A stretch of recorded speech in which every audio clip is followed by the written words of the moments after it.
All right, here we are again with another episode of Watch and Shoes. The watch is the Grand Octane from Invicta, 48 millimeter, not the huge 62, I think, millimeter. They go way up in size. This is a small one with the diamond bezel, non-functioning bezel, and the ruby hour markers. Reserve quality, and it has a chrono feature. Alright, and the shoe is the Clark's Trigenic, based on the fact that it has 3 soles, completely independent soles. A lot of crazy things going on with this shoe. For one, let's check out the stance of the shoe. That is a new shoe. Hasn't been worn, but maybe 3 times, I think, 2 times. And that's the stance of the shoe, sitting on the flat. It's as if they took the rubber away from the part that always wears. It's going to be interesting to see if this causes me not to drag my foot there, since there's nothing for the rubber to connect with, because there's no rubber there. So it's an interesting idea.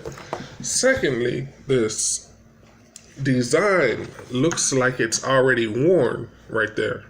But again, this is a new shoe. So there is no wear here. Maybe if you look really, really close, you can see where there's been some rubbing, but very ever so slight rubbing. But this is actually brand new rubber.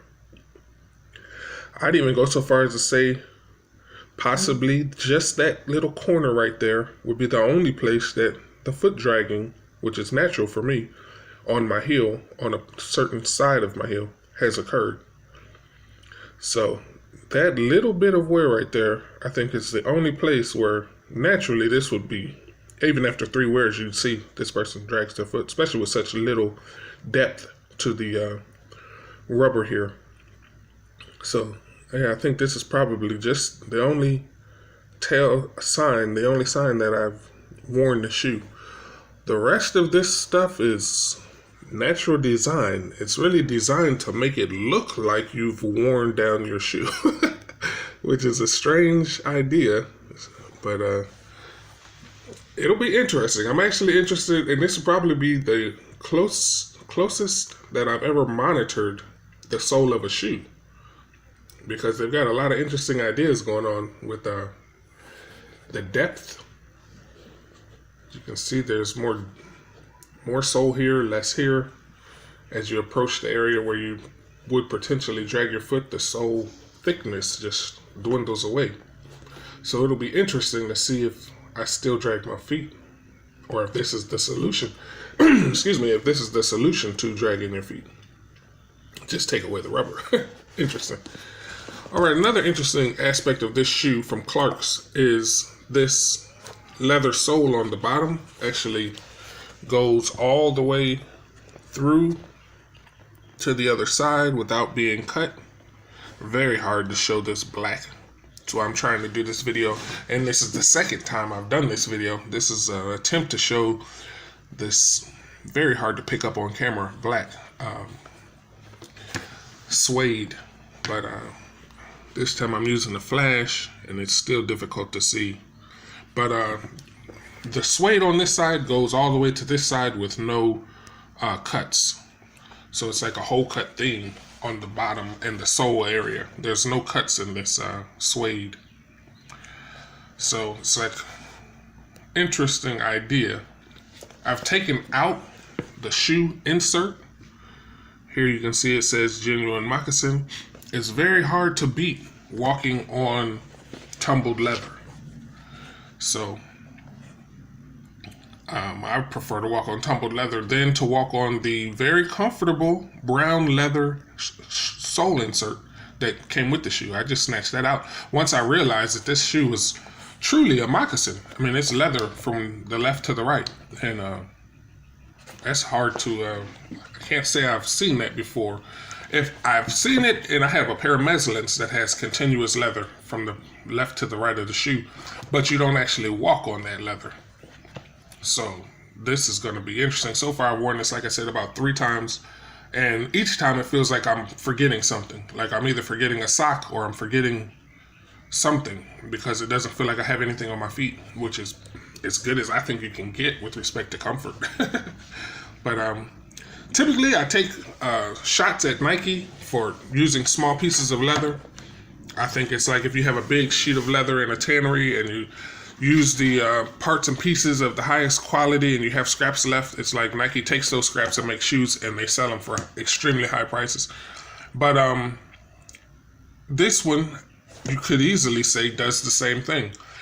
Only thing is, this is extremely high quality leather. So unlike the Nike leather, quote unquote leather, this is premium, genuine tumbled leather. If you want to know how premium it is, it's actually no liner. They let you have all throughout the shoe. The whole shoe is like no liner whatsoever.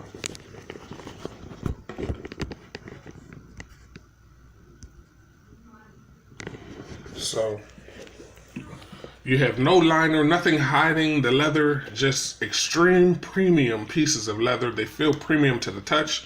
They feel premium to the shoe, to your foot when your foot touches them. I don't even wear socks with this shoe. I get all its worth. And yeah, premium shoe by Clark's. The leather just feels extremely plush. It feels extremely expensive. It feels like extremely expensive leather that belongs on a couch, to be honest. It belongs somewhere else, not in a shoe, because it's really, really premium to the touch. And like I said, if you question whether or not you have premium leather, one telltale sign is to just not put a lining in it. Just let them see this leather is primo. So a lot of people talk about tumbled leather, and it's just not.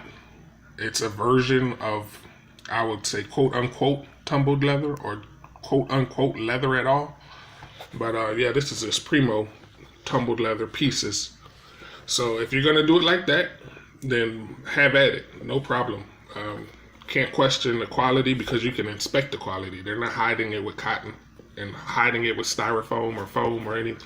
It's just no hiding going on whatsoever in the shoe. I took out the laces. They had cotton fabric laces. I put in my own suede laces. Yeah, everything I pretty much complain about in a shoe, this one has, but it did it with a premium touch. So I like hole cut. This one is the furthest you can get from hole cut. I also like stitching though, and the stitching in this shoe is art. I mean, they really went and tried to give you some artistic versions of how to sew one piece of leather to another, and I can appreciate that. Anybody who's ever had a home ec class or had a sewing class can appreciate when a company professionally hand stitches something. They want to make sure you're clear that this is hand stitched, just like exaggerated hand stitching, and then exaggerated also on the top of the tongue. But yeah, this shoe's made in Vietnam. I have a pair of Nikes made in Vietnam, which I had a video about, the 270 Nikes. But the materials are different. My one complaint about those shoes was very inexpensive, cheap materials used, but they used a lot of cool factor. Well, this is the exact opposite. I think you can go so far as to say this shoe appearance and silhouette is the opposite of cool. It's so wide here, there is absolutely no break-in period for my pinky, which is very wide. My foot pretty much widens here, and I pretty much have a break-in period no matter what shoe I buy.